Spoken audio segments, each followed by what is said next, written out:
ഇന്നത്തെ വീഡിയോ ഉരുളക്കിഴങ്ങും ബ്രെഡും ഉപയോഗിച്ച് വളരെ പെട്ടെന്ന് ചെയ്തെടുക്കാൻ പറ്റുന്ന ഒരു സ്നാക്ക് റെസിപ്പിയാണ്. വീഡിയോ സ്കിപ്പ് ചെയ്യാതെ കാണാം. ഇതിനായിട്ട് ആദ്യം തന്നെ ഒരു 4 ബ്രെഡാണ് എടുത്തിരിക്കുന്നത്.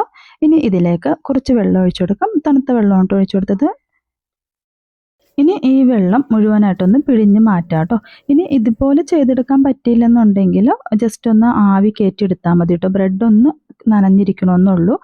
ഇനി ഇതിലേക്ക് 2 ഉരുളക്കിഴങ്ങ് വേവിച്ച് ഉടച്ചതാണ് കേട്ടോ, അതും കൂടി ചേർത്ത് കൊടുക്കുന്നുണ്ട്. ഇനി ഒരു സവാളയുടെ പകുതി ചെറുതായി അരിഞ്ഞത്, എരിവിനനുസരിച്ച് പച്ചമുളക്, പിന്നെ മുളക് പൊടി, കാശ്മീരി ചില്ലി പൗഡറാണ് ചേർത്ത് കൊടുത്തത്.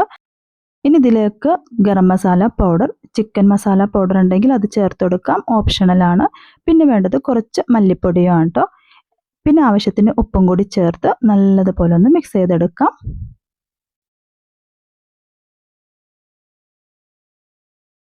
ഇപ്പോൾ ഇതുപോലെ ചെയ്തെടുത്തിട്ടുണ്ട്. ഇനി ഇത് ലൂസായിട്ട് തോന്നുന്നുണ്ടെങ്കിൽ, സാധാരണ നിങ്ങൾക്കൊരു ഷേപ്പായിട്ട് എടുക്കാൻ പറ്റുന്നില്ല ഉണ്ടെങ്കിൽ കുറച്ച് ബ്രെഡ് ക്രംസ് ചേർത്ത് കൊടുക്കാവുന്നതാണ് കേട്ടോ.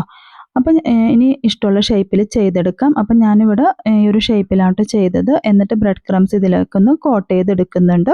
കുറച്ച് വലിയ സൈസിലും ചെയ്യുന്നുണ്ട്, പിന്നെ ചെറിയൊരു സ്ക്വയർ ഷേപ്പിലും ചെയ്തെടുക്കുന്നുണ്ട്. വേണമെങ്കിൽ ബോൾസ് ആയിട്ടും ചെയ്യാവുന്നതാണ് കേട്ടോ. ഇനി ഓയിൽ നല്ലതുപോലെ തിളച്ച് വരുമ്പം ഇതിലേക്ക് ഇട്ട് കൊടുത്ത് നമുക്ക് തിരിച്ചു മറിച്ചിട്ടൊന്ന് ഫ്രൈ ചെയ്തെടുക്കാം. ഒരുപാട് നേരിട്ട് ഫ്രൈ ചെയ്യേണ്ട ആവശ്യമില്ല കേട്ടോ, കാരണം ഉരുളക്കിഴങ്ങൊക്കെ നമ്മൾ നേരത്തെ തന്നെ വേവിച്ചെടുത്തതാണ്. അപ്പോൾ ഒരു 3-4 മിനിറ്റ് ഒന്ന് ഫ്രൈ ചെയ്തെടുത്താൽ മതി. തിരിച്ചും മറിച്ചിട്ട് വേണം ചെയ്ത് കൊടുക്കാൻ. എന്നിട്ട് എണ്ണയിൽ നിന്ന് കോരി മാറ്റാം. അപ്പം ഞാൻ പറഞ്ഞല്ലോ, നേരത്തെ ഞാനൊരു വലിയ ഷേപ്പിലാണ് ഇത് ചെയ്തത്, പിന്നെ ചെറിയ ഷേപ്പിലും ചെയ്തെടുക്കുന്നുണ്ട്. അപ്പം നിങ്ങൾക്ക് ഇഷ്ടമുള്ള ഷേപ്പിൽ ചെയ്തെടുക്കാം. വേണമെന്നുണ്ടെങ്കിൽ ഇത് ഫ്രീസ് ചെയ്തും സൂക്ഷിക്കാം കേട്ടോ. ഇപ്പം നോമ്പ് സമയമൊക്കെ ആണെങ്കിൽ ഇത് ഫ്രീസ് ചെയ്തും സൂക്ഷിക്കാൻ പറ്റിയ ഒരു സ്നാക്ക് റെസിപ്പിയാണ്.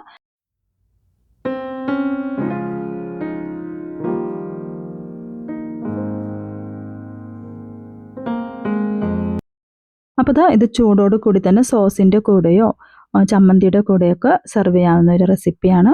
വീഡിയോ ഇത്രേ ഉള്ളൂ. ഇഷ്ടമായെങ്കിൽ ഒന്ന് സബ്സ്ക്രൈബ് ചെയ്യാനും ഷെയർ ചെയ്യാനും ലൈക്ക് ചെയ്യാനും കമൻറ്റ് ചെയ്യാനും മറക്കരുത്. അടുത്ത വീഡിയോയുമായി കാണുന്നത് വരെ ബൈ.